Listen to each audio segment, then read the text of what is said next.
Наверняка вы попадали в ситуации, когда проводили ночь в одном помещении с громко храпящим человеком. И если такое соседство в купе поезда является просто досадным, то когда храпит ваш супруг, ситуация требует решения. В этом выпуске вы узнаете, как избавиться от храпа, не избавляясь от храпуна. Какие методы, кроме изоляции его в отдельном помещении, можно использовать? И чем опасен храп для мужчин? Многие люди периодически храпят. Мужчины чаще, женщины чуть реже. В престарелом возрасте храпят практически поголовно. В чем же причина возникновения храпа? Воздух, проходящий через носоглотку, во время вдоха и выдоха встречает некие препятствия, которые и создают вибрацию. Довольно редко это связано с анатомическими особенностями строения носоглотки или ее искривлением вследствие травмы. Такие проблемы решаются путем хирургического вмешательства. В большинстве случаев такие крайние меры ни к чему. Есть несколько простых приемов, которые могут помочь избавиться от храпа.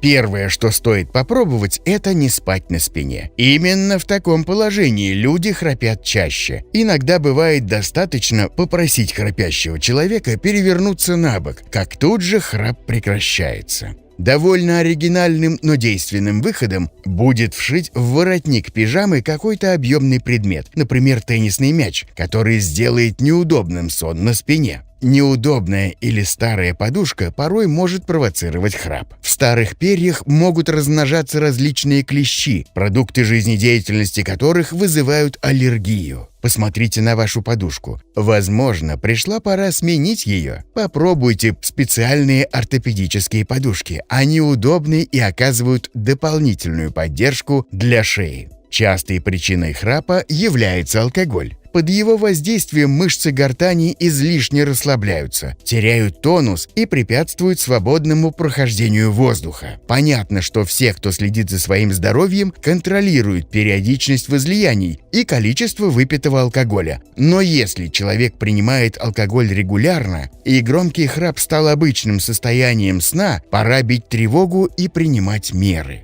Так же, как алкоголь, на организм действуют многие седативные вещества. Успокоительное, антидепрессанты, снотворное. Если без них вам не обойтись, а храп возник с началом их приема, обратитесь к вашему врачу с просьбой подобрать другой препарат. Заложенность носа во время простуды или при аллергии также является причиной храпа. Своевременное лечение насморка и аллергии помогут вам спать спокойно. Но если насморк в течение недели не удается победить, стоит обратиться к врачу. Ведь использование сосудосужающих капель для носа не должно становиться нормой жизни. Сухость в носоглотке также может вызывать храп. Ее причиной может быть как недостаточная влажность в помещении, особенно в отопительный период, так и обезвоживание организма. Следите за тем, чтобы пить достаточное количество воды в течение дня и установите в спальне увлажнитель воздуха или хотя бы несколько емкостей с водой. Лишний вес почти всегда приводит к храпу. За счет увеличения жировых отложений глотка сжимается и дыхательные пути уменьшаются. Храп не единственная проблема людей, страдающих ожирением, но, возможно, именно он станет отправной точкой, от которой человек решит взять в руки свой образ жизни и изменить стиль питания.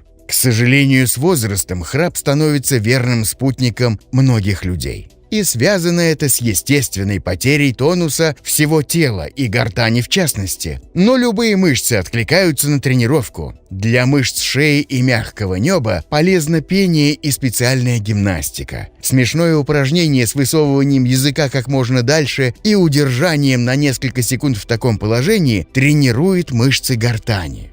Но что делать, если во сне храпит ребенок? Вот уж для кого храп никак не может быть естественным. Храп ребенка должен стать сигналом того, что с ним что-то не в порядке, и нужна срочная помощь. Очень часто причиной храпа детей становится затрудненное дыхание из-за наличия в ноздре какого-то инородного предмета. Малыши часто суют в нос маленькие игрушки, детали от конструктора, конфеты, даже батарейки. Ими они могут не только оцарапать носовые ходы, Это может привести к серьезным последствиям, поэтому нужно крайне внимательно следить за дыханием детей и, конечно, игрушками, с которыми они играют. Чем меньше ребенок, тем более крупными должны быть детали игрушек. Стоит ли говорить, что у маленьких детей не должно быть доступа к лекарствам и предметам, которыми они могут навредить себе? Причиной детского храпа или шумного дыхания во время сна могут стать увеличенные аденоиды. Варианты лечения или удаления аденоидов нужно рассматривать в индивидуальном порядке с детским лором, не пуская ситуацию на самотек. Чем же опасен храп, кроме неудобств, которые он доставляет остальным обитателям дома? Кстати, раздражение домочадцев можно считать благом, ведь спящий человек не знает о том, что он храпит, и одинокие люди могут храпеть в течение продолжительного времени, не подозревая об этом. Храп может быть симптомом обструктивного апноэ сна. Оно характеризуется прерывистым дыханием. Если такие перерывы в дыхании длятся миллисекунды, они проходят незаметно. Но при серьезных нарушениях остановка дыхания может продолжаться в течение нескольких секунд. А за ночь таких остановок набирается несколько сотен. Это грозит кислородным голоданием.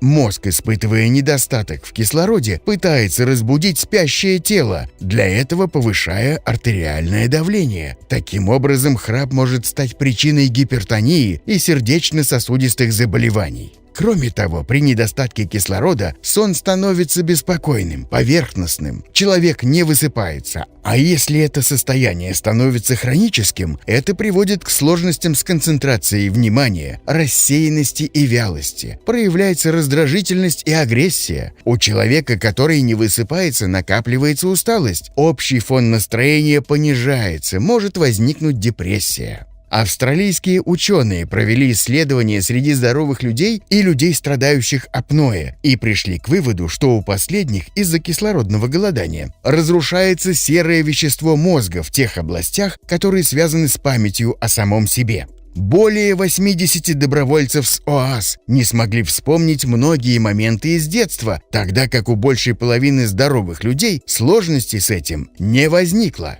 Английские ученые пришли к выводу, что апноэ в 2 раза увеличивает риск развития подагры. Крайне неприятные боли в суставах возникают из-за отложения солей мочевой кислоты, концентрация которой в крови увеличивается при недостатке кислорода. Сон храпящего человека становится беспокойным, промежутки глубокого сна уменьшаются. Недостаток кислорода в крови влияет и на выработку тестостерона у мужчин, которая происходит в фазе глубокого сна. Со временем это может привести к эректильной дисфункции. Как видите, храп является не такой уж безобидной особенностью, поэтому не стоит мириться с ним. Попробуйте изменить ситуацию, применяя различные приемы, о которых мы вам рассказали. Если информация, которую вы услышали, была полезна, ставьте лайк и делитесь ею с близкими. Будьте здоровы, спите крепко и берегите друг друга.